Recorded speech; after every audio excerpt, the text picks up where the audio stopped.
नमस्कार, आज हम आपको कथा सुनाने जा रहे हैं योगिनी एकादशी के बारे में। योगिनी एकादशी की संपूर्ण जानकारी हम इस वीडियो में साझा करेंगे। योगिनी एकादशी कब है, उसकी कथा के बारे में सर्वप्रथम हम बात करते हैं योगिनी एकादशी कब होती है और इसे करने से क्या होता है। आषाढ़ माह के कृष्ण पक्ष की एकादशी योगिनी एकादशी कहा जाता है। हिंदू धर्म में यह व्रत रखने का विशेष महत्व है। धार्मिक मान्यता के अनुसार इस दिन व्रत करने के दौरान कथा सुनना भी विशेष रूप से महत्वपूर्ण माना जाता है, जो पूजा पाठ के समान माना जाता है। इस दिन कथा सुने बिना योगिनी एकादशी व्रत पूजा अधूरी मानी जाती है। इस पावन अवसर पर व्रती व्यक्ति किसी भी प्रकार के अपराध से दूर रहकर भगवान की आराधना और ध्यान में मगन रहते हैं और इस व्रत को पालन करने से पापों का नाश होता है और जीवन में समृद्धि और शांति प्राप्त होती है। आइए जानते हैं योगिनी एकादशी व्रत कथा किस प्रकार है। योगिनी एकादशी व्रत कथा। योगिनी एकादशी व्रत कथा अलकापुरी नामक नगरी में एक राजा था जिसका नाम कुबेर था, जो भगवान शिव के भक्त परंपरा में था। उनके सेवक हेममाली नामक यक्ष थे, जो प्रतिदिन फूल लेकर पूजा के लिए लाते थे। हेममाली की पत्नी विशालाक्षी नाम से विख्यात थी, जो बहुत ही सुंदर थी। एक दिन हेममाली मानसरोवर से फूल लेकर वापस आए, लेकिन अपनी पत्नी के साथ रमण करने में इतने लिप्त हो गए कि पूजा के समय फूलों को पहुंचा नहीं सके।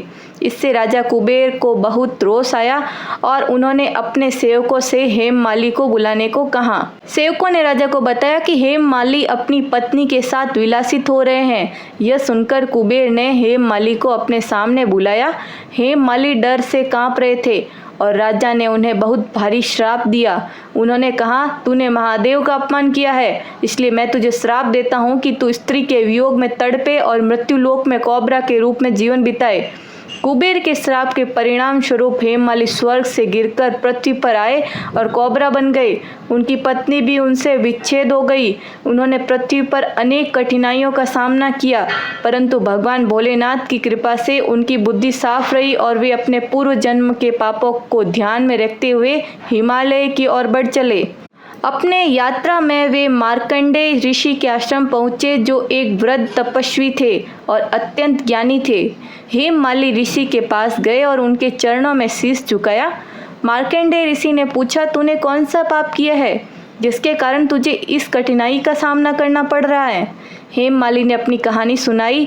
हे मुनि श्रेष्ठ, मैं राजा कुबेर का सेवक था। मेरा नाम हेममाली है। मैं प्रतिदिन मानसरोवर से फूल लाता था और एक दिन पत्नी के साथ सुख में रहने में व्यस्त हो गया, इसलिए मैंने समय पर फूल नहीं पहुंचाए। तब राजा ने मुझे श्राप दे दिया कि मैं स्त्री के वियोग में तड़पूं और मृत्युलोक में कोबरा के रूप में जीवन व्यतीत करूं। आप मुझे कोई उपाय बताएं जिससे मेरी मुक्ति हो सके।